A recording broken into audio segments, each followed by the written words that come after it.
এটা কিন্তু সাধারণ কোনো উৎসব নয়। কারণ উৎসব আমরা প্রতি ঘরে ঘরেই পালন করি। বলে যেমন আমি আমার ঘরে আমার ছেলে জন্মদিন পালন করছি, সেটা উৎসব। আমি আমার ঘরে আমার মেয়ের বিয়ে দিচ্ছি, সেটা উৎসব। নাতির অন্নপ্রাশন হচ্ছে, সেটা উৎসব। বলে তাহলে আজকে যেখানে এলাম এটাকে কি বলবেন? বলে এটা উৎসব না। বলে তাহলে এটা কি? না, এটা হলো মহোৎসব। বলে মহোৎসব কাকে বলে? মহৎকে নিয়ে যে উৎসব, যে উৎসবের উদ্দেশ্যটা হলো মহৎ। বলে এখানে মহৎ কি? এখানে মহৎ আমার নিতাই চাঁদ, আমার গৌর সুন্দর, আমার রাধা গোবিন্দ যুগল, সুদর্শন চক্র, প্রভু বলদেব চন্দ্র, প্রভু শ্রী শ্রী জগন্নাথ দেব, মা সুভদ্রা, বৃন্দা মহারানী, শ্রী গুরুপাদ পদ্ম, তারা হলেন মহৎ।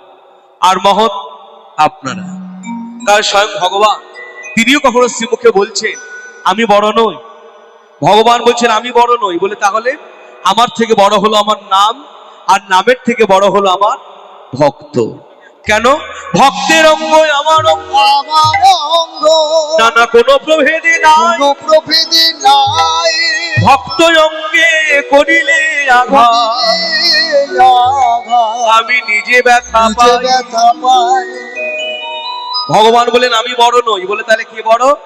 আমার থেকে বড় হলো আমার নাম, আর নামের থেকে বড় হচ্ছে আমার ভক্ত। বলে সে কি? ভগবানের থেকে ভগবানের নাম বড় হলে কোন প্রমাণ আছে শাস্ত্রে? আপনি যে কথাটা সকলের সামনে দাঁড়িয়ে বললেন, কোন প্রমাণ আছে? বলে আছে। উজ্জ্বল দৃষ্টান্ত ত্রেতাযুগ, ভগবান পূর্ণ ব্রহ্ম শ্রী রামচন্দ্র যখন লঙ্কায় যাবার জন্য, মা সীতা দেবীকে উদ্ধার করার জন্য সেতু বন্ধন করছেন। এই লঙ্কায় যেতে গিয়ে সকলে সমুদ্রের মধ্যে একটি করে পাথর ফেলে ফেলে সেতু বন্ধন হচ্ছে। মনে রাখবেন, প্রথম পাথরটা শ্রীরামচন্দ্র ফেলেছিলেন, কিন্তু শ্রীরামচন্দ্র যখনই পাথর ফেললেন দেখা গেল সেই পাথর কিন্তু ভাসলো না, পাথর ডুবে গেল। কেন? তিনি তো সাক্ষাৎ ভগবান, তিনি তো মনে করলেই পাথরটা ভাসিয়ে দেখাতে পারতেন। তার পাথর, তার ফেলা পাথর ভাসলো না কেন? বলে এখানে তিনি দুটো জিনিসকে মর্যাদা দিয়েছেন। প্রথমটি হচ্ছে তার নামের মর্যাদা, দ্বিতীয়টি হচ্ছে তার ভক্তের মর্যাদা। কিছুক্ষণ পর দেখা গেল ভক্তপ্রবর হনুমানজি ছুটে এলেন, এবং শুধু হনুমানজি এলেন তা কিন্তু নয়, হনুমানজি একটি পাথর নিলেন এবং পাথরের গায়ে শ্রীরাম এই নামটি লিখলেন। এই শ্রীরাম নাম লেখার পর প্রভু রামচন্দ্রকে স্মরণ করে যখনই হনুমানজি জলে পাথরটা ফেলেছেন, দেখা গেল সেই পাথর কিন্তু আর ডুবলো না, পাথর ভেসে রইল। তাহলে কার কৃপায় পাথর ভাসলো? প্রভু রামচন্দ্রের কৃপা না তার নামের কৃপা? তাহলে কে বড় হলো? এখানে সাধারণ অর্থে বলা যায় ভগবানের থেকে ভগবানের নাম বড়, কিন্তু প্রকৃত অর্থে দেখা যাচ্ছে এখানে দুজনই সমান। নাম আর কৃষ্ণ কখনো আলাদা নয়, না হলে আমরা ওই কথাটাকে মর্যাদা দিতাম না। যেই নাম সেই কৃষ্ণ ভজনিষ্ঠা করি, নামের সহিতে আছে আপন শ্রীহরি। তাহলে নাম আর কৃষ্ণ কিন্তু ভেদ নয়, একই। বলে বেশ, তাহলে ভগবান আর তার নাম এক হলো।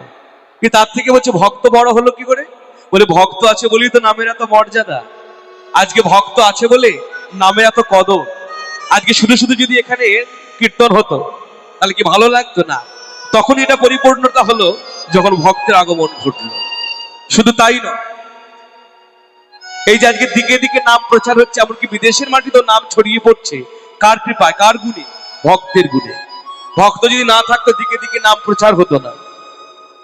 আর এই যে কয়েকদিন ধরে, গত কয়েকদিন, আগামী কয়েকদিন ধরে প্রভুকে দেখার জন্য, প্রভুর কীর্তন শোনার জন্য এই মাঠের মধ্যে কত ভক্তের সমাগম হচ্ছে। মনে রাখবেন, তাদের চরণধুলি গুলো কিন্তু এই মাটির মধ্যে মিশে রইল। এই চরণধুলির অনেক মহিমা।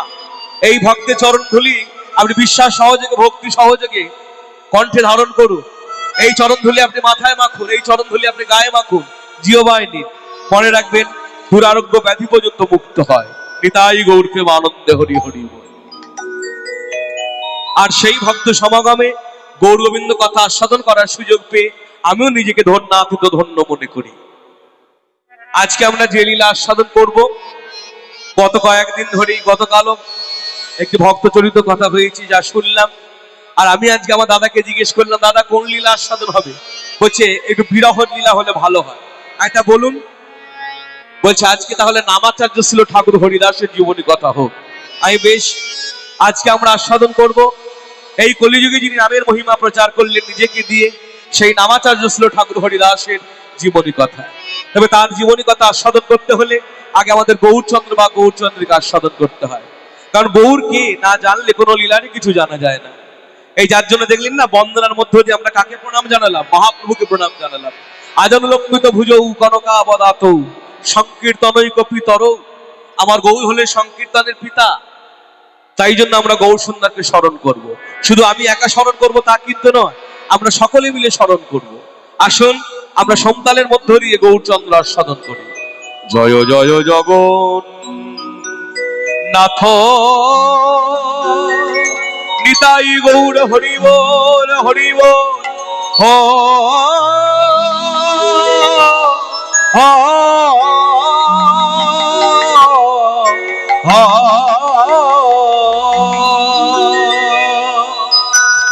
জয় জয় জগন্নাথ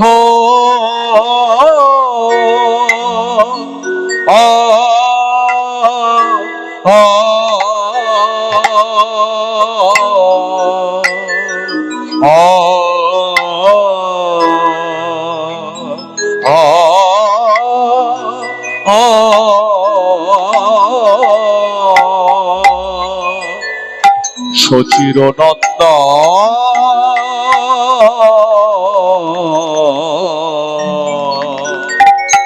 করুণাময় গৌর হরি, সে যে আমার নদিয়া নগর নদিয়া বিহারী গো। জয় জয় জয় জয় জগন্নাথ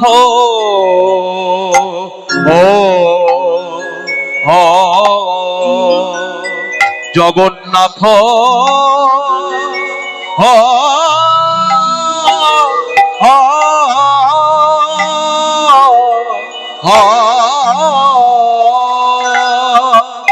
জয় জয় জগন্নাথ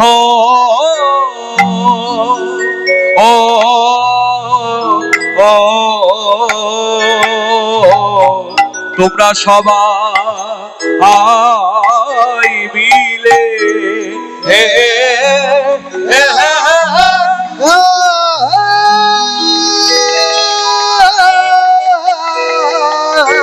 সবাই মিলে জয় দাও জয় দাও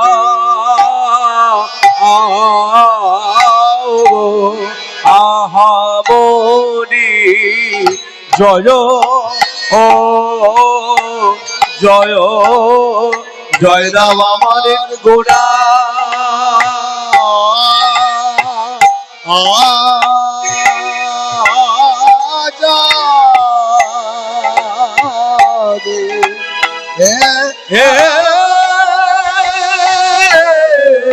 তোমরা সবাই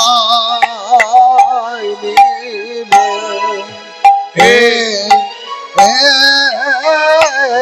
সবাই মিলে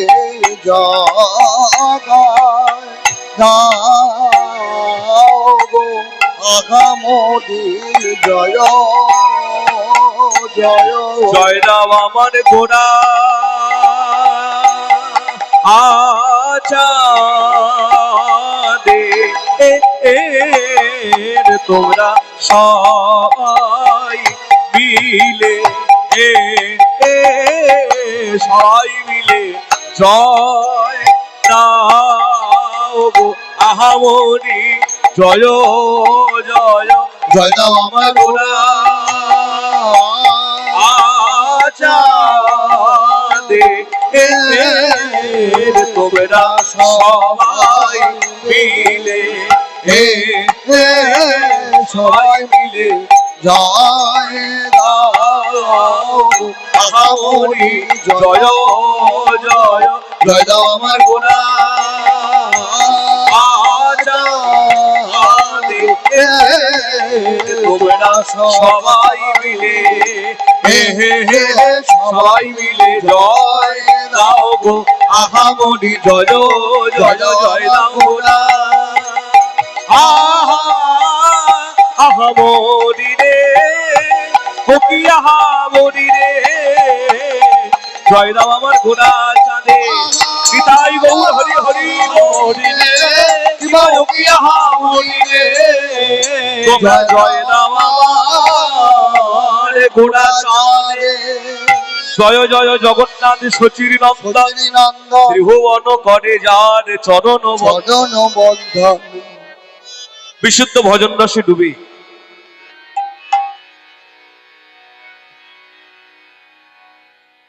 বৈষ্ণব মহাজন পদকর্তা অর্থাৎ যার কথা ধরে আজ আমাদের গৌরচন্দ্র শুরু হলে, তার নাম হলো বাসুদেব ঘোষ। এই বাসুদেব ঘোষের পরিচয়টা একটু বলি, তাহলে তার কথাগুলো শুনতেও ভালো লাগবে এবং মর্যাদা দিতেও ইচ্ছা করবে।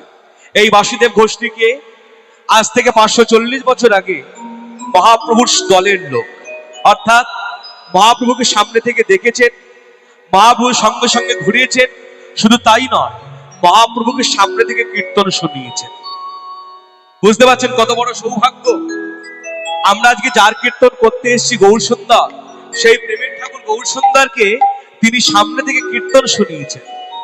তাহলে এর কত বড় ভাগ্য। এরা ছিলেন 3 ভাই। এই বড় ভাইয়ের নাম হচ্ছে বাসুদেব ঘোষ, যিনি পরবর্তী সময়ে চলে এসেছিলেন মেদিনীপুর জেলার তমলুকে। আজও সেই সিপাট আছে, মানে তার বাড়িটি আছে যেখানে তিনি থাকতেন। এবং সেই বকুল বৃক্ষ, যে বকুল বৃক্ষ থেকে গৌরসুন্দর আমার প্রকট হলেন, সেই বকুল বৃক্ষ আজও আছে। এবং আজও আপনি গেলে দেখবেন সেই শ্রীমন্দিরে তার কথাকে মর্যাদা দিয়ে একই আসলে 3টি বিগ্রহ বসানো হয়েছে, কৃষ্ণ, গৌর আর জগন্নাথ। সেই বাসুদেব ঘোষ গৌর পার্ষদ। তিনি গৌর অপ্রকটের পর একবার তাকিয়ে দেখলেন কলিহত জীবের অবস্থা, এবং শুধু তাকিয়ে তিনি দেখলেন না, মনে মনে খুব দুঃখ পেলেন যে কলিহত জীবের খুব মলিন অবস্থা। বলে মলিন অবস্থা মানে কলিযুগের মানুষ খেতে পড়তে পায় না, সেরকম বলে না না না না, সেসব দিক থেকে মলিন না। বলে তাহলে, বলে কলিযুগের মানুষ যে কলিযুগে বাস করছে, সেই কলিযুগে বাস করে তারা কলিযুগের ভগবান গৌরসুন্দরকে কেউ চিনল না। মানুষ যতটা রাধা কৃষ্ণকে নিয়ে চিনেছে, মানুষ যতটা রাম সীতাকে নিয়ে মেতে আছে, মানুষ যতটা লক্ষ্মীনারায়ণকে চিনেছে, মানুষ যতটা শিব দুর্গাকে চিনেছে, কলিযুগের ভগবান নিতাই গৌরকে মানুষ ততটা চেনেনি, এবং চেনবার বা জানবার কোনো আগ্রহ তাদের নেই। যার জন্য তিনি খুব মনে মনে দুঃখ পেলেন যে কলিযুগের মানুষ কিছু চিনুক আর না চিনুক, কিছু জানুক আর চাই না জানুক, অন্তত নিতাই গৌর 2 ভাইকে যেন মানুষের চেনে।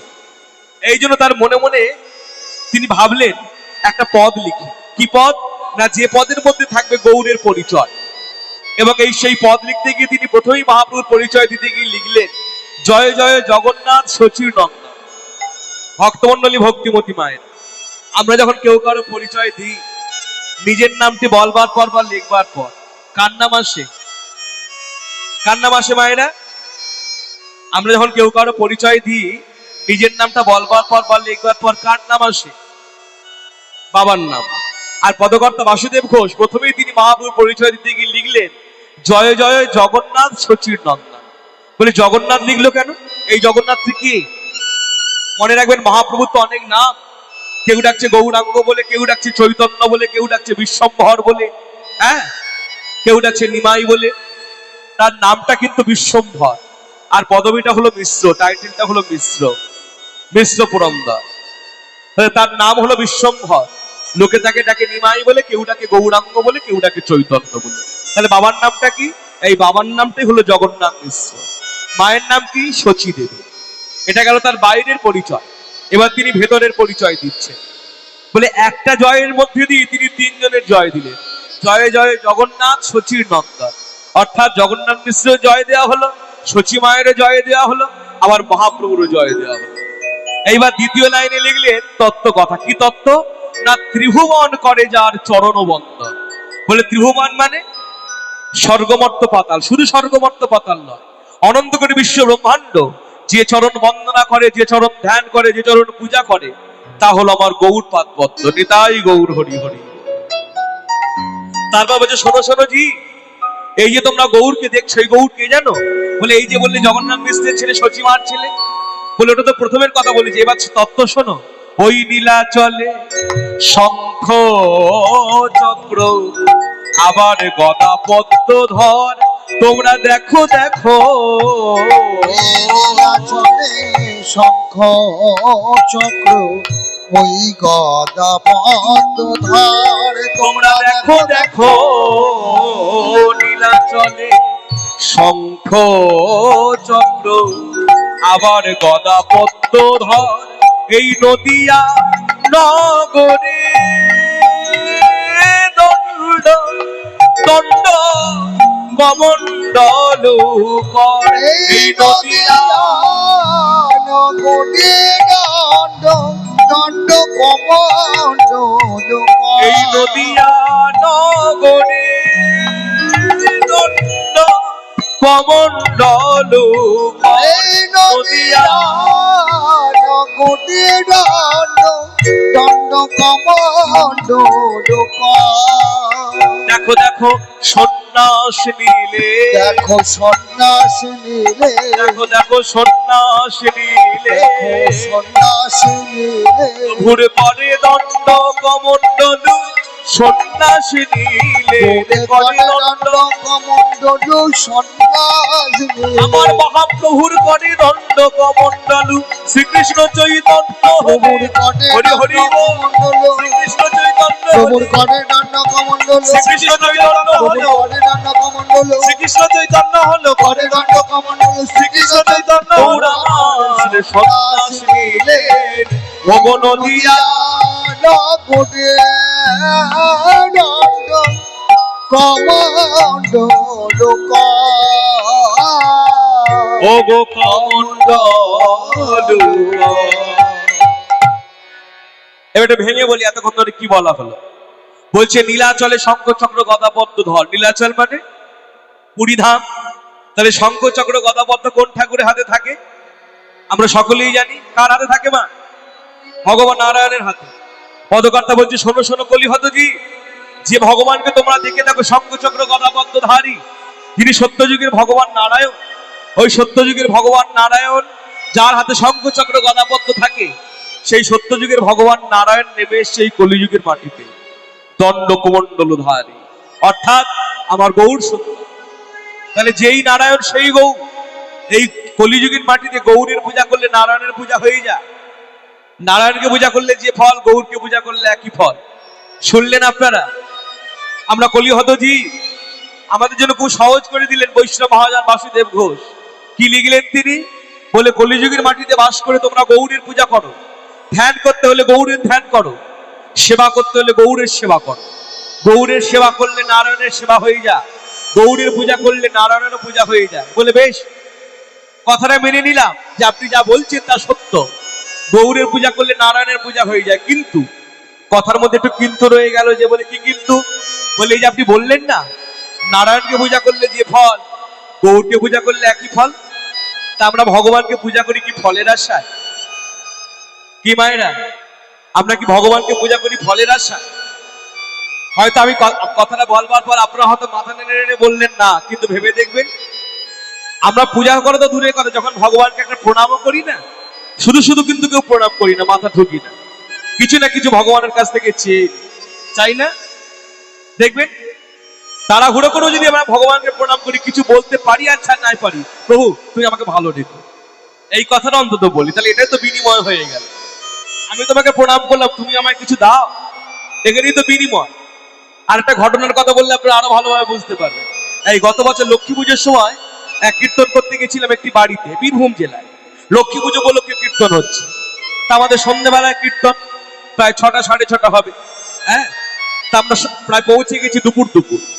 খুব সেবা যত্ন করেছি, কিন্তু দেখলাম সন্ধ্যেবেলা যেই মা লক্ষ্মী ঘট পেতে পুজো আরম্ভ হয়েছে, ওই বাড়ির মা যিনি আমাদের সেবা যত্ন করছিলেন, তিনি কিন্তু এই মা লক্ষ্মীর ঘটের সামনে থেকে আর উঠছেন, মানে ওইখানেই বসে রয়েছে। আর যেই ঠাকুর মশাই পূজা করে চলে গেল, প্রায় মিনিট 7-8 হবে, ওই যে মা লক্ষ্মীর ঘটের সামনে উপুড় হয়ে পড়ে আছে তো আছে, আর উঠছে। তা 7-8 মিনিট পর যখন উঠলো, আমি কাছে ডাকলাম, মা কাছে আসুন তো। বলে হ্যাঁ বাবা। আর এতক্ষণ ধরে কি করছিলেন? মা লক্ষ্মীর ঘটের সামনে ওরকম করে পড়েছিলেন। বলে বাবা প্রণাম করলাম। আর প্রণাম করতে এতক্ষণ গেল? 7-8 মিনিট। বলে বাবা শুধু কি প্রণাম করেছে? তবে বলে কিছু চেয়ে নিলাম। যে কি চাইলে? বলে সব আপনাকে বলা যাবে না, মেয়েদের কথা আপনি শুনে কি করবেন, আমাকে বলছে। আমি শুনুন, আমাকে 5টা হরিসভায় যেতে হয়, অনেকে অনেক রকম কথা জিজ্ঞেস করে, হয়তো আপনার কথা তাদের কাজে লেগে যাবে, বলুন না কি বললেন। ওই যে কেউ নেই বলে আপনাকে বলছি। প্রথমত মা লক্ষ্মীকে প্রণাম করে বললাম, মা গো, এবছর তোমার পুজোটা যেমন পারলাম করলাম না, আগামী বছর আরো ভালো করে করব, কিন্তু মা একটা তোমার কাছে আবদার আছে। এই যা গরম পড়েছে, এই গরমে একতলা বাড়িতে থাকতে পারি না মা, বাড়িটা যেন দোতলা হয়ে যায়। তারপর তারপর আবার কি, ছেলে একটা 4 চাকা গাড়ি কিনবে, মা তুমি ওটাও করে দিও। আর হ্যাঁ মা, তুমি আমাকে ভালো রেখো, আমার স্বামীকে ভালো রেখো, আমার ছেলেকে ভালো রেখো, আমার বৌমাকে ভালো রেখো, আমার নাতিকে ভালো রেখো, আমার নাত।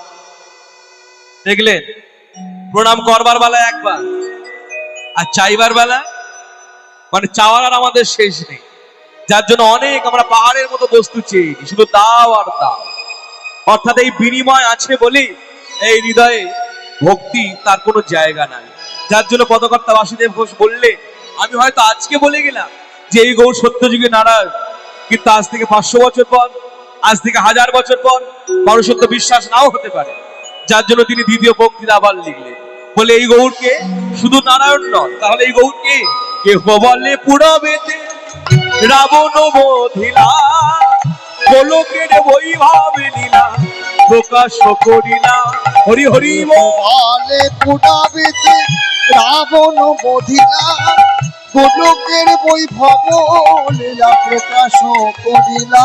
কেহ বলে পুরবেতে রাবণ বধিলা, গোলকের বৈভব লীলা প্রকাশ করিলা।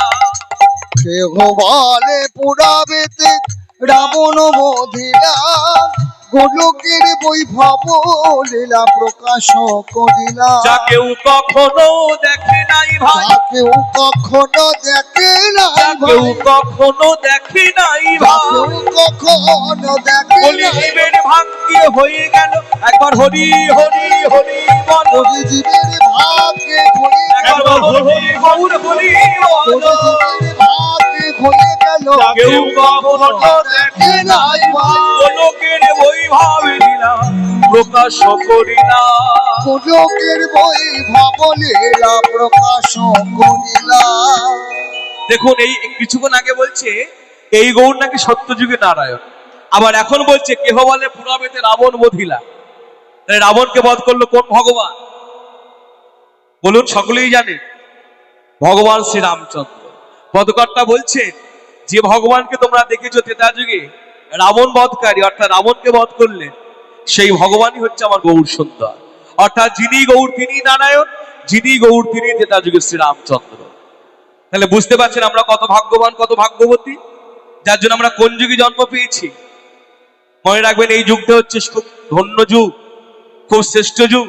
এই যুগের অনেক দোষ, এই যে কলিযুগে আমরা বাস করছি, এই কলিযুগের অনেক দোষ। কিন্তু এই কলিযুগে যদি কেউ উচ্চস্বরে শ্রীকৃষ্ণ কীর্তন করতে পারে, তার সর্ববন্ধন মুক্ত হয়, এবং সর্ববন্ধন মুক্ত হয়ে ভগবত পাদ পদ্ম লাভ হয়। এটাই গৌর হরি হরি। তাহলে এটা কোন যুগ মা? এটা হলো কলিযুগ। এইবার কথাটা বলতে গিয়ে আমি এইভাবে বলবো, যদি আমরা কলিযুগ বলে থাকি, দেখবেন শুধু কিন্তু কলিযুগ বলি না, কলিযুগ বলতে গিয়ে কিন্তু আমরা একটা কথা যোগ করে দিই, এটা কি কলিযুগ, এটা কি কলিযুগ। আপনি 5 জনকে জিজ্ঞেস করুন, সবাই বলবে এটা ঘোর কলিযুগ। বলে না ঘোর কলি, ঘোর কলি, এই কথাটা কখন বলি জানেন? দেখবেন যখন আমরা কোনো খারাপ খবর দেখলাম, হয়তো পাড়ার মধ্যে কোনো দুর্ঘটনা ঘটেছে, খবরের কাগজে কোনো খারাপ খবর পড়লাম, টিভিতে কোনো খারাপ খবর দেখলাম, দেখবেন একজন আরেকজনকে ডেকে চটজলদি আমরা মন্তব্য করে দিই, দাদা বা দিদি কেন দুর্ঘটনা ঘটবে না, ঘোর কলি, ঘোর কলি। আর মনে রাখবে, যারা সাধু সন্ত বৈষ্ণব, হ্যাঁ, যারা মঠে মন্দিরে সাধু হয়ে রয়েছে, আপনি তাদের কাছে গিয়ে জিজ্ঞেস করুন এটা কি যুগ, এটা কি কলিযুগ, তারা কিন্তু বলবে না ঘোর কলিযুগ, তারা বলছে ধন্য কলিযুগ। আপনি তখন আবার জিজ্ঞেস করুন কেন ধন্য কলিযুগ, বলছে গৌর অবতার হলো বলে কলিযুগ ধন্য হলো, মহাপ্রভু এলেন বলে কলিযুগ ধন্য হলো। কিন্তু খুব দুঃখের বিষয়, যে মহাপ্রভু এলেন বলে কলিযুগ ধন্য হলো, সেই মহাপ্রভু কিন্তু আজ আমরা অনেকে চিনি না। আজ আমাদের বহু লোকের প্রশ্ন, দাদা গৌর কি সত্যি ভগবান? বহু লোকের প্রশ্ন মনের মধ্যে, বলে কেন গৌরকে ভগবান মানতে পারি না কেন? বলে দেখুন, কৃষ্ণ কি সুন্দর ভগবানের মতো বাঁশি নিয়ে দাঁড়িয়ে আছে, আর গৌরকে দেখুন হাতটা তুলে আছে, আমরা হাত তুলে আছি, গৌর হাত তুলে আছে। তাহলে আমরা যদি ভক্ত হই, গৌর ভগবান হলো কি করে? এই সমস্ত কথা যারা বলে, মনে রাখবেন তাদের ভালো গুরু ঘর আশ্রয় হয়নি, এবং যদিও হয়ে থাকে, হয় গুরুদেবের সঙ্গ করেনি, নয়তো চৈতন্য লীলা কথা তার এখন অবগত হয়নি। অর্থাৎ মহাপ্রভু লীলা কথা যারা শুনেছে তারা সকলেই জানে মহাপ্রভু সাক্ষাৎ ভগবান। কিন্তু সেই যুগে বাস করে 2025 সালে দাঁড়িয়ে এই মাইকের সামনে বলছি, এখনো বহু লোকের এই গৌর তত্ত্ব কোন তত্ত্ব, গৌর কে, সেটাই উপলব্ধি হয়। যার জন্য এই গত এক সপ্তাহ আগে আমি কীর্তন করতে গেছিলাম জেলা পশ্চিম বর্ধমান। তাই মানুষকে ডেকে ডেকে জিজ্ঞেস করছি, আমাকে কীর্তনের আগে বলছে আমাদের 123 বছরের হরিসভা। আমি কতদিন কীর্তন হচ্ছে, বলছে 123 বছর। আমি বেশ, মহাপ্রভু জন্মদিন কবে? দেখে মুখের দিকে হাঁ করে তাকিয়ে আছে। আমি বলুন মহাপ্রভুর আবির্ভাব? বলছে জানি না। আর সে কি, এই কীর্তনে আসার আগে বলছেন 123 বছরের হরিসভা হয়ে গেল, মহাপ্রভু জন্মদিন? বলছে হয় কীর্তনীয়রা বলে যে আমরা মনে রাখতে পারি না। আমি বেশ, ভগবান শ্রীকৃষ্ণের জন্মদিন কবে? বলছে জন্মাষ্টমী। আচ্ছা, রামচন্দ্রের জন্মদিন কবে? বলছে রামনবমী। আমি বেশ, তাই রামচন্দ্রের জন্মদিনটা মনে আছে, কৃষ্ণের জন্মদিনটা মনে আছে, গৌড়ের জন্মদিন? বলছে জানি না। আচ্ছা, এই কথাটা ধরে রাখুন। এবার একটা কথা জিজ্ঞেস করি, সত্য যুগের ভগবান কি? বলছে নারায়ণ। ত্রেতা যুগের ভগবান কি? বলছে রামচন্দ্র। দাপরের ভগবান কি? বলছে কৃষ্ণচন্দ্র। আচ্ছা, কলিযুগের ভগবান কে? এই যখনই বলছে কলিযুগের ভগবান কে, এ ওর মুখের দিকে তাকাচ্ছে, ওর মুখের দিকে তাকাচ্ছে, মানে কার নাম বলবো? কলিযুগে তো অনেক ভগবান, আপনি যেদিকে তাকাবেন সেদিকে একটা করে ভগবান গজিয়ে উঠছে। মানে ভগবান তৈরি করবার কারখানা হয়ে গেছে কলিযুগে। এ বলছে ওই ঠাকুর ভগবান, ও বলছে ওই ঠাকুর ভগবান, ও বলছে সেই ঠাকুর ভগবান। আসল ভগবানটা কে মানুষ গুলিয়ে ফেলেছে। কিন্তু মনে রাখবেন, শাস্ত্রগত বিচারে, তথ্যগত বিচারে কলিযুগের ভগবান হলেন আমার নিতাই চাঁদ, আমার গৌর সুন্দর, ইহা ব্যতীত অন্য কেউ নয়। কিন্তু সেই কলিযুগে বাস করে আজও তো আমরা গৌরকে চিনলাম না। দেখুন, এখন আমরা যদি, আপনি হয়তো পাশাপাশি এরকম কাউকে ডেকে জিজ্ঞেস করবেন, দাদা এটা কারা দাঁড়িয়ে আছে, দেখুন চটজলদি বলে দেবে গৌর নিতাই দাঁড়িয়ে আছে। গৌর নিতাই মানে এমন করে কথাটা বলছে যেন নিজের মাসির ছেলে হয় বা মামার ছেলে হয়। গৌর যে ভগবান, গৌর হরি বা নিতাই চাঁদ, এ কথা বলছি না। দেখুন, ছোট্ট একটা গান গায়, গানটা যিনি লিখেছেন তিনি মুসলমান, তিনি হিন্দু নন। আমরা প্রভুদের চিত্রপট দেখিয়ে বলছি গৌর নিতাই দাঁড়িয়ে আছে, হ্যাঁ, আর তিনি মুসলমান হয়ে কি লিখলো জানে? প্রথমে আমাকে আপনাকে শিক্ষা দিতে লিখলেন, ও ভাই তোমরা পথে কি দেখলে যেতে আমার গৌর ভগবানে, পথে কি দেখলে যেতে আমার গৌর ভগবানে, তোমরা পথে কি দেখলে যেতে আমার গৌর ভগবানে, পথে কি দেখলে যেতে আমার গৌর ভগবানে, নানা যারে কোলে যায় না দেওয়া, কোলে দেয় সে ডেকে তারে, নানা যারে কোলে যায় না দেওয়া, কোলে দেয় সে ডেকে তারে, ও গো যারে কোলে যায় না দেওয়া, যারে কোলে যায় না দেওয়া, যারে কোলে যায় না দেওয়া,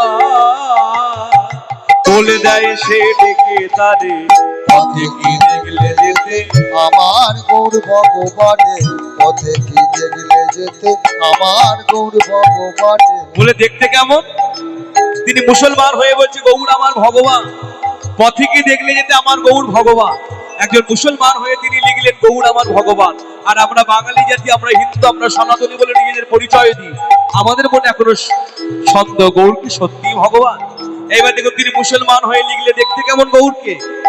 নবীন সন্ন্যাসী সে রূপে তার পাগল করে, সন্ন্যাসী সে রূপে তার পাগল করে, গো নবীন সন্ন্যাসী সে রূপে তার পাগল করে, সন্ন্যাসী সে রূপে তার পাগল করে, কেঁদে কেঁদে কৃষ্ণ প্রেম ভিক্ষা মাগে দাঁড়ে দাঁড়ে, কেঁদে কৃষ্ণ প্রেম ভিক্ষা মাগে দাঁড়ে দাঁড়ে, সে কেঁদে কেঁদে কৃষ্ণ প্রেম ভিক্ষা মাগে দাঁড়ে দাঁড়ে, কেঁদে কেঁদে কৃষ্ণ প্রেম ভিক্ষা মাগে দাঁড়ে দাঁড়ে। তোমরা পথে কি দেখলে যেতে আমার গৌর ভগবান, তোমরা পথে কি দেখলে যেতে আমার গৌর ভগবানে, পথে কি দেখলে যেতে আমার গৌর ভগবান, ভয় আমার গৌর ভগবানের, আমার প্রাণের গৌর ভগবানের, আমার গৌর ভগবানের, প্রাণের গৌর ভগবান। তোমরা পথে কি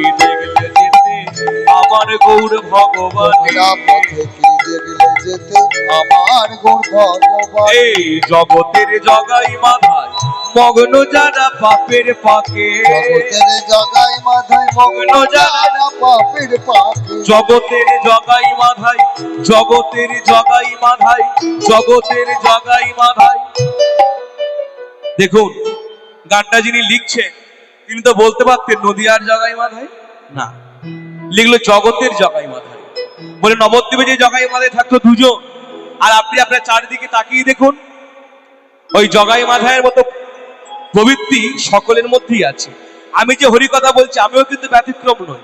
আমিও দিনান্তে কত পাপ করছি, প্রতিদিন প্রতি মুহূর্তে কত পাপ কাজ করে চলেছি। আমার মতো এইরকম কোটি কোটি লোক আছে পৃথিবীতে, যারা প্রতিদিন প্রতিনিয়ত জানতে অজান্তে কত পাপ করছে। তা সকলের পাপগুলি যাচ্ছে কোথায়? এত লোকের যে এত পাপ, এই পৃথিবীর মাটিতে ফেলে দিলে পৃথিবী ফেটে চৌচির হয়ে যাবে। এত লোকের পাপ জমে আছে, তাহলে পাপগুলি নিচ্ছেন কে? দেখুন মহাপ্রভু কেমন করে দাঁড়িয়ে আছে, দেখুন হাত দুটিকে উপরে তুলে দিয়েছে, বলে হে জি, তোমাদের এই পাপগুলি তোমরা আমার মাথায় দিয়ে দাও, ওইগুলিকে বহন করতে পারি একমাত্র আমি, দিয়ে তোমরা শূন্য হয়ে যাও, সেই শূন্য পাত্রে আমি তোমাদের হরিনাম অমৃত দেব। যার জন্য আমাদের সকলের পাপ যিনি নিচ্ছেন তিনি হলেন আমার গৌর সুন্দর।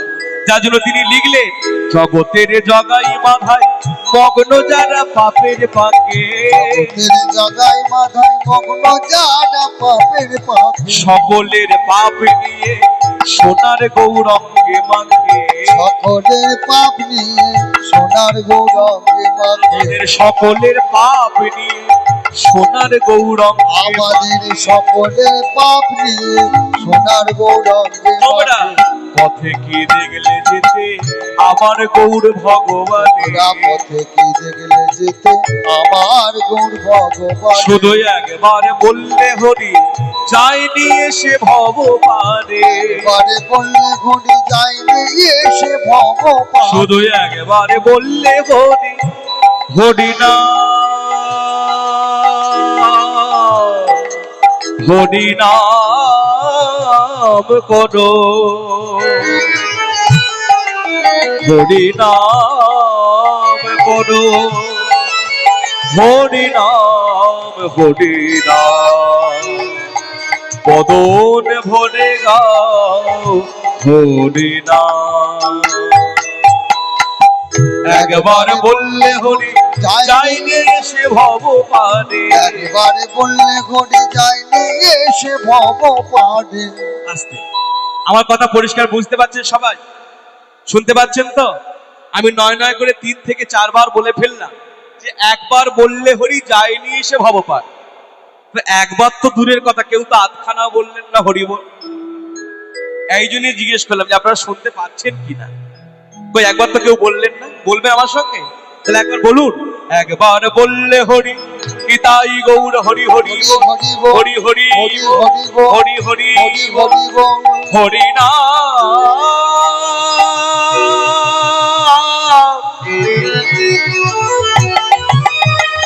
হরি নাম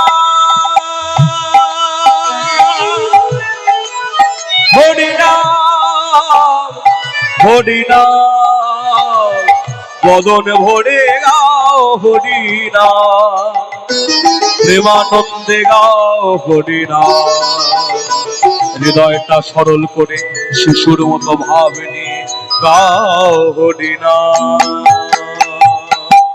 একবার বললে হরি যাই নিয়ে সে ভগবানে, একবারে বললে ঘুরি যায়নি এসে ভগবানে, একবার বললে হরি যাই নিয়ে সে ভগবানে, যারে কোলে যায় না দেওয়া বলে দেয় সে ডেকে তারে, যারে কোলে যায় না দেওয়া কোলে দেয় সে ডেকে তারে, ও যারে কোলে যায় না দেওয়া কোলে দেয় সে ডেকে তারে, ও যারে কোলে যায় না দেওয়া কোলে দেয় সে ডেকে তারে। তোমরা এইবার নামটা বলি। আগে বলেছি তিনি মুসলমান, আর এখন তার আরেকটা পরিচয় হলো তিনি বিদ্রোহী কবি। কি নাম? কাজী নজরুল ইসলাম। তিনি বিদ্রোহী কবি হয়ে, শুনুন, আমার মনে হয় তিনি শুধু বিদ্রোহী কবি নয়, তিনি বৈষ্ণব কবিও বটে। ভাবুন তো কোন রসে ডুবলে তবে ওই কথাটা লেখা যায়, যারে কোল যায় না দেওয়া কোল দেয় সে ডেকে তারে। অর্থাৎ কাজী নজরুল ইসলাম মহাপ্রভু সম্বন্ধে এত ডুবে গিয়েছিলেন, যার জন্য তিনি অনুভব করেছিলেন শ্রী শ্রী চৈতন্য ভাগবত, শ্রী শ্রী চৈতন্য চরিতামৃত। যার জন্য তিনি লিখতে পারলেন যে ভগবানকে মানুষের ছোঁবার অধিকার ছিল না। যে ভগবান ছিলেন সত্যযুগে নারায়ণ, সেই নারায়ণ ছিলেন গোলকে, নেমে এলো ভুলোকে, মানুষের সাজে মানুষের মাঝে জীব উদ্ধার দিতে। আর এসে কি করলো? সমাজের একবারে নিচু শ্রেণীর মানুষ যারা, তাদেরকে তিনি বুকের টেনে তুলে নিলেন। এমন ভগবান হয়নি আর হবার নয়। এই যা হয়ে গেল কলিযুগের মাটিতে, আর কোনোদিন আসবে না এমন ভগবান। কিন্তু সেই ভগবানকে খুব দুঃখের কথা আজও আমরা জানতে পারলাম না, আজও চিনতে পারলাম না। আর কাজী নজরুল ইসলাম এই গানটি শেষে গিয়ে লিখলেন কি জানে? বলে গৌরকে সমাজের বড় দরকার ছিল, আজও মহাপ্রভুকে দরকার। কেন দরকার? এই শেষে দুটো লাইন দেখুন। বলে গৌরের বুকটা কেমন যেন বড় উদার, সেখানে কেউ হিন্দু নয়, কেউ মুসলমান নয়, কেউ সেখানে ব্রাহ্মণ নয়, কেউ শূদ্র নয়, কেউ ছোট লোক নয়, কেউ বড় লোক নয়, সবাই সমান। উদার বক্ষে ঠাঁই দেয় সে সকল জাতে। তোমরা কি দেখেছো কেউ প্রেমের ঠাকুর জগন্নাথ? ওহে কলিহত জি, আমি মুসলমান, আমি তোমাদের বলে যাই, যে জগন্নাথকে তোমরা নীলাচলে দেখো পুরীতে, ওই যে জগন্নাথ দারুব্রহ্ম বসে আছে, আমার কি মনে হয় জানো? ওই জগন্নাথই হচ্ছে কলিযুগে আমার গৌর সুন্দর। নিতাই গৌর হরি হরি। কে বললেন? কাজী নজরুল ইসলাম। এই ইতিহাস তার সাক্ষী, এই গানটা তার সাক্ষী। তিনি বলছেন সচল জগন্নাথ হচ্ছে আমার গৌর সুন্দর, আর অচল জগন্নাথ যিনি বসে বসে তার লীলা দেখছেন, তিনি হলেন ওই যে পুরীতে আমার প্রভু জগন্নাথ দেব। ওই জগন্নাথই হচ্ছে গৌর সুন্দর, গৌর হলো জগন্নাথ। গৌরের পূজা করলে জগন্নাথের পূজা হয়ে যায়, গৌরকে ডাকলে জগন্নাথকে ডাকা হয়। একই তত্ত্ব, তত্ত্ব বিচারে কোনো ভেদ না। কিন্তু কলিযুগে যে মহাপ্রভু এলেন, ভাবটা একটু আলাদা। কেন? তিন যুগে তার হাতে অস্ত্র ছিল, সত্য যুগেও তার হাতে অস্ত্র ছিল, দাপর যুগেও হাতে অস্ত্র ছিল, ত্রেতা যুগেও হাতে অস্ত্র ছিল। কিন্তু কলিযুগে তিনি যখন এলেন, তিনি মনে মনে ভাবলেন, না, এই তিন যুগে আমি অনেক মানুষকে প্রহার করেছি, অনেককে বধ করেছি, কিন্তু এই কলিযুগে তা করব না। রাম আদি অবতারে ক্রোধে নানায় অস্ত্র ধরে কত অসুরের করিনু সংহার। এবে অস্ত্র না ধরিব, প্রাণে কারেও না মারিব, হরিনাম প্রেমে চিত্ত শোধিব সবার। যার জন্য মহাপ্রভু যে এলেন এই কলিযুগে, তার হাতে কিন্তু অস্ত্র না। যার জন্য দেখুন হাত দুটি উপরে তুলে দিয়েছে, একমাত্র একটাই অস্ত্র, হরিনাম প্রেমের অস্ত্র। বলে ভাবটা কেমন? শ্রী রাধারে ভাবেবে গৌরবতার, শ্রী রাধার ভাবে গৌরবতার, শ্রী রাধারে ভাবেবে গৌরবতার, শ্রী রাধার ভাবে গৌরবতার। হরে কৃষ্ণ মহামন্ত্র করিলেন প্রচার, হরে কৃষ্ণ মহামন্ত্র করিলেন প্রচার। গৌর আমার হরে কৃষ্ণ মহামন্ত্র করিলেন প্রচার, আমার হরে কৃষ্ণ মহামন্ত্র করিলেন প্রচার। যা ছিল অতি গোপনে ছিল, যা ছিল অতি গোপনে ছিল অতি গোপনে ছিল, ছিল অতি গোপনে আমার মহাপ্রভু বিলাই দিল, ছিল অতি গোপনে ছিল। মহাপ্রভু বিলাই কলিহত জীবে কৃপা করে, হরি হরি বল, কলিহত জীবে কৃপা করে, প্রভু বিলাই দিল, যা ছিল অতি গোপনে ছিল। হরে কৃষ্ণ হরি রাম করিলেন প্রচার, তাই হরে কৃষ্ণ হরি রাম করিলেন প্রচার। শুনলেন? বলে শ্রীরাধা ভাবে গৌরবতা। মহাপ্রভু যে এলেন, ভাবটা কেমন? রাধা ভাব কান্তি ধরি, রাধা প্রেম গুরু করি, নদিয়াতে করল উদয়। আর এসে কি করলো জানে? শুধু এলেন না, আমাদের জন্য একটি বিশেষ জিনিস নিয়ে এলেন। কি নিয়ে এলেন? হরে কৃষ্ণ কৃষ্ণ কৃষ্ণ হরে হরে, হরে রাম রাম রাম হরে হরে। এটাকে আমরা কি বলি মা? এটাকে কি বলি আমরা? দেখুন কীর্তন শুরু হয়েছে, কতক্ষণ হয়ে গেল, মায়েরা কথা বলছেন না কেন? হ্যাঁ, দেখবেন ছেলেদের সঙ্গে মায়েদের একটা নারীর টান আছে। ছেলেরা ডাকলে মায়েরা থাকতে পারে, যার জন্য দেখবেন ছেলে যদি দূরেও থাকে, যদি বিদেশেও থাকে, তার কি বা মঙ্গল কি অমঙ্গল সবার আগে কার প্রাণে বাজে কে বুঝতে পারে? মা। যার জন্য ছেলে ডাকলে মায়েরা থাকতে পারে না। দেখবে হাতে যতই জরুরি কাজ থাক, হাতের কাজটাকে ফেলে দিয়ে সাড়া দেয়। কেন? না, আমার ছেলে ডাকে। আর আমি তখন থেকে দেখছি এখানে ছেলে গলা ফাটিয়ে ডাকছে, কিন্তু মায়েদের মুখে কোনো সাড়া নাই। কেন? কি যে ব্যাপার আছে নিশ্চয়ই? বলে হ্যাঁ, ব্যাপার তো আছে। ব্যাপার একটা নয়, ব্যাপার দুটো, পরের মা আর পরের ছেলে, তাই না? তো পরের ছেলে কীর্তন গাইছো, ডাকলে তো ভারী বই। এই ভাব নিয়ে কিন্তু বসে থাকলে হবে না। আমরা কীর্তন শুনতে আসি কেন? কিছু শেখার জন্য, কিছু জানার জন্য, আর সর্বোপরি হলো আনন্দ পাওয়ার জন্য। আর দেখবেন পর পর ভাব থাকলে আনন্দ হয় না। আনন্দ তখনই হয় যখন কাউকে নিজের করে ভাবতে পারি। আমার বিনীত অনুরোধ, অন্য সময় আমাকে যা ভাবেন ভাববেন, যতক্ষণ একসঙ্গে হরিসভায় রয়েছি একটু কষ্ট করে হলেও নিজের ছেলের মতো মনে করতে হবে। করবেন তো মায়েরা? হ্যাঁ কি না? বেশ, তাহলে এবারটাও আমি বলে দিই, পরের বার থেকে আপনারা বলবেন। এটাকে বলা হয় মহামন্ত্র। কলিযুগে অনেক মন্ত্র আছে, কিন্তু দেখবেন এই মহামন্ত্র নাম সব জায়গায় কীর্তন হয়। শুধু যে আমরা কৃষ্ণ মন্ত্রে দীক্ষিত, হ্যাঁ আমরা কীর্তন করি বলে আমরা করছি তা কিন্তু নয়। আপনি দেখবেন যেখানে শ্রাদ্ধ হয় সেখানে কত বেদের মন্ত্র বলছে শ্রাদ্ধ বাড়িতে, তারপরও তারা মহামন্ত্র কীর্তন করছে। কালী পুজো হচ্ছে সেগুলো মহামন্ত্র, দুর্গা পুজো হচ্ছে সেগুলো মহামন্ত্র নাম বলছে। আপনি জিজ্ঞেস করুন যে আপনারা এইসব পূজার মন্ত্র বাদেও মহামন্ত্র বলছেন কেন? তখন তারা আপনাকে বলবে, শুনুন, এই কলিযুগে যাগ যজ্ঞ পূজা তারপর সবকিছু আছে, কিন্তু যদি আমরা মহামন্ত্র নাম না করি বা এই মন্ত্রকে না উচ্চারণ করি, কোনো মন্ত্রই কাজ করবে না। কারণ এই যুগটা হলো হরিনামের যুগ। তাই আসুন, অন্য সময় হয় বা না হয়, এই নিয়ে আমার 3 বছর হয়ে গেল আপনাদের সামনে কীর্তন।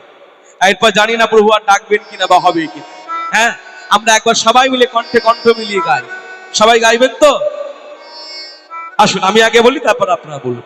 হরে কৃষ্ণ হরে কৃষ্ণ, কৃষ্ণ কৃষ্ণ হরে হরে, হরে রাম হরে রাম, রাম রাম হরে হরে। সবাই মিলে কৃষ্ণ হরে কৃষ্ণ, কৃষ্ণ কৃষ্ণ হরে হরে, হরে রাম হরে রাম, রাম রাম হরে হরে। হরে কৃষ্ণ কৃষ্ণ, কৃষ্ণ কৃষ্ণ হরে হরে, হরে রাম রাম, রাম রাম হরে হরে, হরে হরে কৃষ্ণ কৃষ্ণ, কৃষ্ণ কৃষ্ণ হরে হরে, হরে রাম রাম, রাম রাম হরে হরে। হরে কৃষ্ণ কৃষ্ণ, কৃষ্ণ কৃষ্ণ হরে হরে, হরে রাম রাম, রাম রাম হরে হরে। হরি হরি। হরে কৃষ্ণ কৃষ্ণ, কৃষ্ণ কৃষ্ণ হরে হরে, হরে রাম রাম, রাম রাম হরে হরে। এটি হলো প্রভুর অস্ত্র, যার জন্য এই কলিযুগে অন্য কিছু না, শুধুমাত্র হরিনামকে আশ্রয় করতে বললেন। যাগ যজ্ঞ পূজা তারপর কিছু নেই, শুধুমাত্র হরিনাম করো। অর্থাৎ নাম দানে প্রেম দানে যিনি জগৎ ভাসালেন, জগৎকে মাতালেন। দেখবেন অন্যান্য যুগে, যেমন সত্য যুগের দিকে তাকিয়ে দেখুন, সত্য যুগে বধ আছে, হিরণ্যকশিপু বধ। ত্রেতা যুগের দিকে আপনি তাকিয়ে দেখুন, সেখানেও কিন্তু বধ আছে, রাবণ বধ। আপনি দাপর যুগের দিকে তাকিয়ে দেখুন, কংস বধ, শিশুপাল বধ। কিন্তু কলিযুগের দিকে আপনি তাকিয়ে দেখুন, কোথাও কিন্তু কোনো বধ নেই। কেউ কি বলতে পারে জগাই মাদাই বধ? জগাই মাদাই উদ্ধার, সবল গোবল উদ্ধার, চাঁদ কাজী উদ্ধার। কারণ প্রভু তাদেরকে প্রেম দান করেছেন, কাউকে আঘাত করেন। তাহলে এই গৌর কে হলো?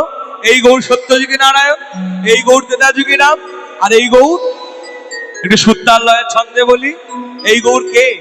এসেছে ব্রজের বাঁকা কালো সখা, আয় তোরা দেখবি আয়, দেখবি আয়, তোদের এই নদীয়ায় এসেছে ব্রজের বাঁকা কালো সখা, আয় তোরা দেখবি আয়, দেখবি আয়, তোদের এই নদীয়ায়।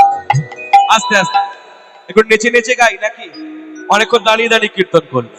এসেছে ব্রজের বাঁকা কালো শাখা, আয় তোরা দেখবি আয়, দেখবি আয়, তোদের এই নদীয়ায়। এসেছে ব্রজের বাঁকা কালো সখা, আয় তোরা দেখবি গায়, দেখবি গায়, তোদের এই নদিয়া। রং ফিরেছে রং, রং ফিরেছে ঢং ফিরেছে ঢং ফিরেছে ঢং, রং ফিরেছে ঢং ফিরেছে নানা কালো বরণে চেনা দায় তোদের এই নদীয়ায়। এসেছে ব্রজের বাঁকা কালো সখা আয় তোরা দেখবে যায় তোদের এই নদিয়ায়। এসেছে ব্রজের বাঁকা কালো শাখা আয় তোরা দেখবি আয় তোদের এই নদিয়া। নানা কালো বরণে নাই, নানা কালো বরণে না বরণ নাই, বরণ নাই, বরণ নাই, কালো বরণ নাই। কালো বরণে না বলে কালো বরণ নেই কেন?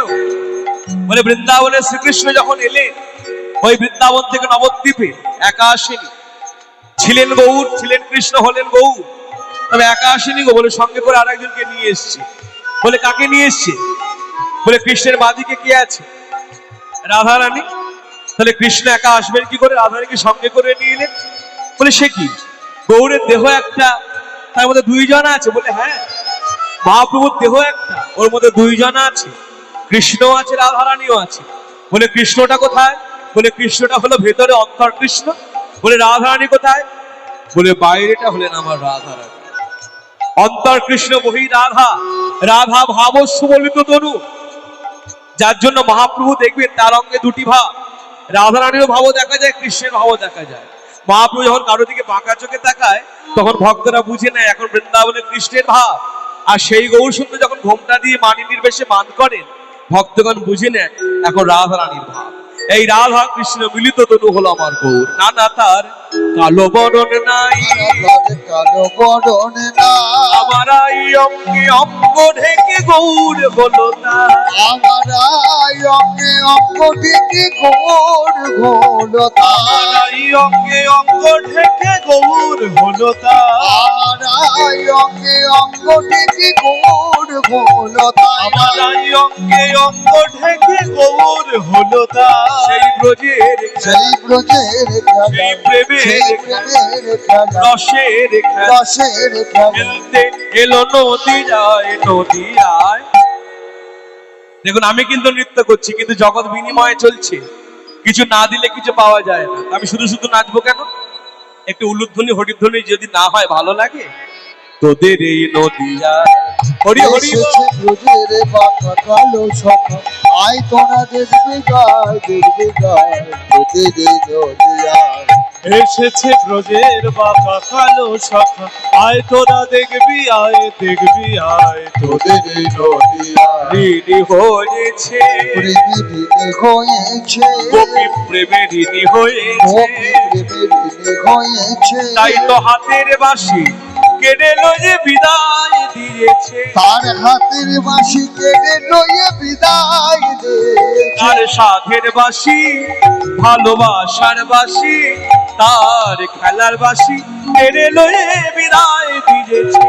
তার খেলার বাঁশি কেড়ে লয়ে বিদায় দিয়েছে বাঁশি নেই নাম গাইবে কিসে, বাঁশি নেই নাম গাইবে কিসে বাঁশি নেই নাম সাধবে কিসে, বাঁশি নেই নাম সাধবে কিসে বদনে তাই হরি নাম গায়। এত সুন্দর পদটা যিনি লিখলেন, এবার তার কথা বলি। কে লিখলো?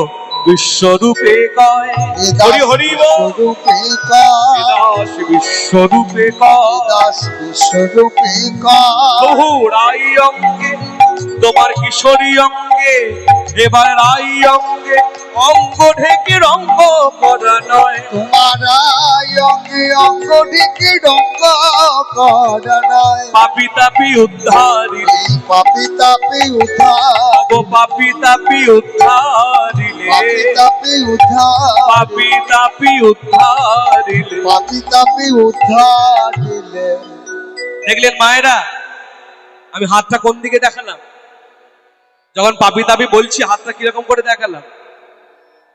হ্যাঁ, না না এরকম করে না, এই মাত্র দেখালাম।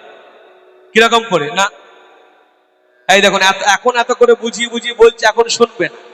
যেই কীর্তনটা হয়ে যাবে দেখবেন আমরা আস্তে আস্তে রাস্তার দিকেই যাব, দেখবেন অনেকে কানাঘুষো করে, মানে বিশেষ করে মায়েরা এগুলো করে, বাবারা সব চর্চায় থাকে। মায়েরা বলা বলি করে, একজন আরেকজনকে ডেকে ডেকে বলে, জানিস দিদি এই ছেলেটা এই নিয়ে 3 বছর এলো, দেখতে মোটামুটি, গান বাবু খুব একটা বলে না। কেন বলে? মন দিয়ে না শুনলে তো বোঝা যায় না, যার জন্য হচ্ছে মন দিয়ে শুনো।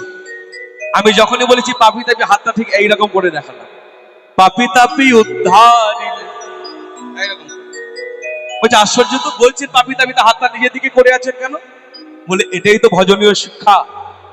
কীর্তন তো শুধু নাচ গান হই হই করার জন্য নয়, যাতে আমি আমার ভজনের পথে এগিয়ে যেতে পারি।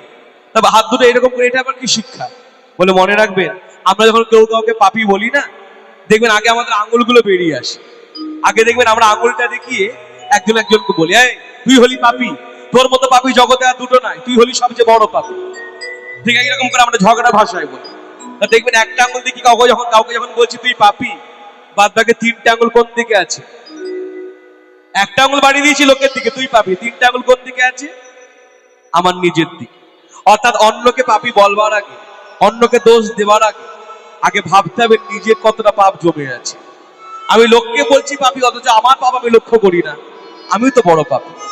এই যে আমি যে বক্তার সঙ্গে দাঁড়িয়ে দাঁড়িয়ে বড় বড় জ্ঞানের কথাগুলো বলছি না মা, আমি যদি আমার নিজের দোষ বিচার করার চেষ্টা করি, দেখবো আমার মতো বড় পাপি এই জগতে আর দুটো নাই। জগতে সবাই সুন্দর, আমি হলাম অপরাধী। কেন? আমি আমার নিজের দোষ দেখি না, আমি লোকের দোষ দেখে দেখে বেড়াই। মনে রাখবেন, মা সারদা দেবীর সুন্দর একটি বাণী আছে। মা সারদা দেবী তার সন্তানদের অর্থাৎ জীবের প্রতি উদ্দেশ্য করে বলেছেন, বাবা যদি শান্তি চাও তাহলে অন্যের দোষ দেখো না, দোষ দেখবেন নিজের। আর বৈষ্ণব মহাজন তার এই পদাবলীর মধ্য দিয়ে আমাদের শিক্ষা দিলেন। শেষে এসে বললেন, কি বললেন? পাপি তাপি উদ্ধারিলে, পাপি তাপি উদ্ধারিলে, পাপি তাপি উদ্ধারিলে, পাপি তাপি আমার উদ্ধারিলে, মতো আচণ্ডালে কোলে দিলে, আচণ্ডালে কোলে দিলে, তবেই খালাস ঋণের দায়। তোদের এই নদিয়া এসেছে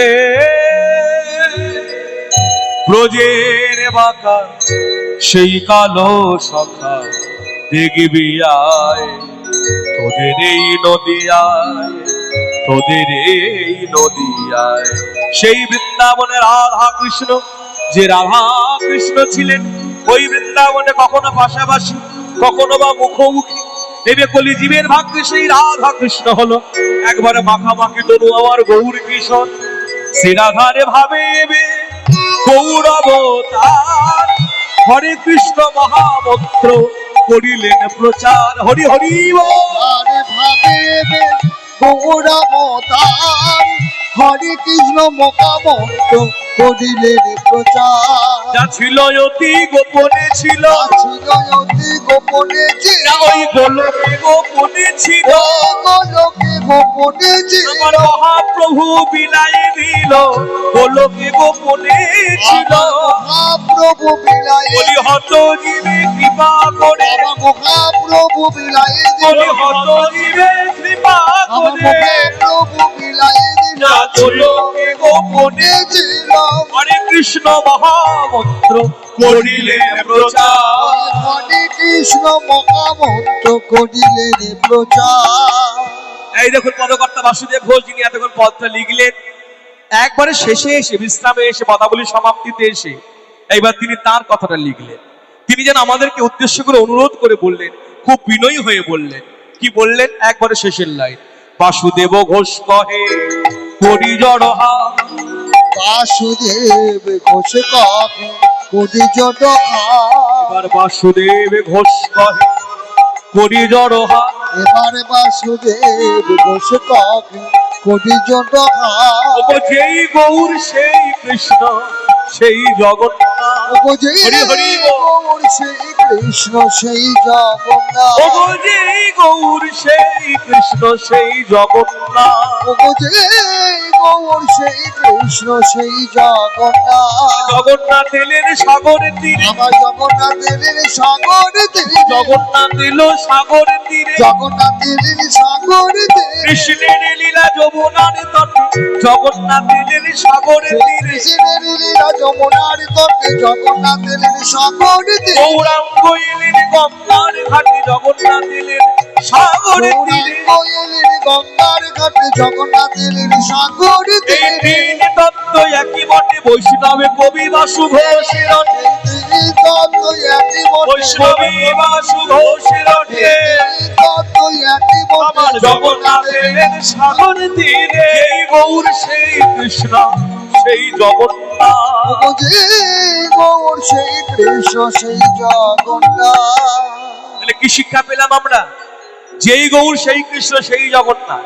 এখন আপনারা হয়তো অনেকে বলবেন বাসুদেব ঘোষ তো গৌড়ের লোক, যার জন্য তিনি বলেছেন, হ্যাঁ তিনি কৃষ্ণ মন্ত্র দীক্ষিত, তাই বলেছেন যেই গৌর সেই কৃষ্ণ সেই জগন্নাথ। ময়নামের ইতিহাস তার সাক্ষী। আমরা কৃষ্ণ মন্ত্রে দীক্ষিত, আমরা গৌরকে ভগবান বলছি তা কিন্তু নয়। পূজ্যপাদ স্বামী বিবেকানন্দ কলকাতা হেদুয়া পার্কে একটা ধর্ম সভা হয়েছিল। সেই কলকাতা হেদুয়া পার্কে যে ধর্মসভা, সেখানে প্রধান বক্তব্য রাখবেন স্বামী বিবেকানন্দ। সেদিন তিনি বক্তৃতা রাখতে গিয়ে তিনি বাঙালি ভক্তদের কথা তুলেছেন, এবং শুধু তোলা নয়, তিনি বলেছিলেন বাঙালি ভক্তদের সেই দিন অধঃপতন হবে। এই দুই ভাইকে সেদিন যারা ভুলবে, এই দুই ভাই কারা? প্রভু নিতাই চাঁদ আর প্রভু গৌর সুন্দর। তার জন্য তিনি সেদিনকে তার সুরেলা কণ্ঠে গেয়েছিলেন যে এই নিতাই গৌর দুই ভাই যদি বাংলার মাটিতে না আসতো, এই বাংলা ভাষা থাকতো না, বাঙালি জাতির এত গর্ব থাকতো না। যার জন্য পূজ্যপাদ স্বামী বিবেকানন্দ সেদিন গাইলেন, কি গাইলেন? যাদের হরি বলতে নয়ন ঝরে তারা, তারা দু ভাই এসেছে রে। হরি হরি বল। বলিতে নয়ন যাবে তারা, তারা দু ভাই এসেছে রে। যাদের হরি বলতে নয়ন ঝরে তারা, তারা দু ভাই এসেছে ও রে। যাদের হরি বলতে ও যাদের হরি বলতে নয়ন ঝরে তারা, তারা দু ভাই এসেছে রে। যাদের হরি বলিতে নয়ন যাবে তারা, তারা দু ভাই এসেছে রে। মা যশোদা রোহিণীর প্রাণ যারা, তারা দু ভাই এসেছে রে। মা যশোদা রোগিণীর প্রাণে যারা, তারা দু ভাই এসেছে রে। যারা গোলকের প্রেমে বিলাইল তারা, তারা দু ভাই এসেছে রে। যারা গোলকের প্রেম বিলাইল তারা, তারা দু ভাই এসেছে রে। যারা মা রেখে প্রেমে বিলায় তারা, তারা দু ভাই এসেছে রে। যারা মা রেখে প্রেমে বিলায় তারা, তারা দু ভাই এসেছে রে। ও যাদের হরি বলতে নয়ন ঝরে তারা, তারা দু ভাই এসেছে রে। হরি হরি যাদের বল। হরি বলেতে নয়ন ঝরে তারা, তারা দু ভাই এসেছে রে। যাদের হরি বলেতে নয়ন ঝরে তারা, তারা দু ভাই এসেছে রে। ওই তারা দু ভাই, কারা দু ভাই? এই নিতাই গৌরকে তিনি বলিয়ে দিলেন মা যশোদা রোহিণীর প্রাণ যারা, অর্থাৎ সেই যে কৃষ্ণ বলরাম প্রভু জগন্নাথ দেব আর বলদেব চন্দ্র, তারাই তো নিতাই গৌর এই কলিযুগে। অর্থাৎ যারা মার খেয়ে প্রেম বিলায় তারা দু ভাই এসেছে, যারা গোলকের প্রেম বিলিয়ে দিল তারা দু ভাই এসেছে। আর সেই দুই ভাইকে তোমরা ভজনা করো। অর্থাৎ এই কলিযুগের মাটিতে বাস করতে গেলে প্রাণ ভরে জয় নিতাই জয় গৌর বলো। গৌরকে ভজিলেই নিতাইকে ভজা, গৌরকে ভজিলেই জগন্নাথকে ভজা হয়, গৌরকে ভজিলেই নারায়ণকে ভজা হয়। গৌরের পূজা করলে কৃষ্ণের পূজা হয়ে যায়, গৌরকে পূজা করলে সকল দেবদেবীর পূজা হয়ে যায়। আসুন আমরা এই কথাকে মর্যাদা দিয়ে তত্ত্ব হৃদয়ে ধরে আমরা গৌরচন্দ্রে বিশ্রাম রেখে বলি জগৎবাসী পুরুষ নারী ভজ নিতাই, নিতাই গৌর হরি। জগৎবাসী পুরুষ নারী ভজনিতা গৌর হরি। জগৎবাসী পুরুষ নারী ভজনিতা গৌর হরি। জগৎবাসী পুরুষ নারী ভজনিতা গৌর হরি। জগৎবাসী পুরুষ নারী ভজনিতা গৌর হরি। জগৎবাসী পুরুষ নারী ভজনিতা গৌর হরি জগৎবাসী পুরুষ নারী ভজনে তাই জগৎবাসী পুরুষ নারী গৌর হরি জগৎবাসী পুরুষ নারী ভজনে তাই গৌর হরি জগৎবাসী পুরুষ নারী গৌর হরি জগৎবাসী পুরুষ নারী ভজনিতাই গৌর হরি জগৎবাসী পুরুষ নিতাই গৌর হরি বল। হরি হরি বল। হরি হরি বল।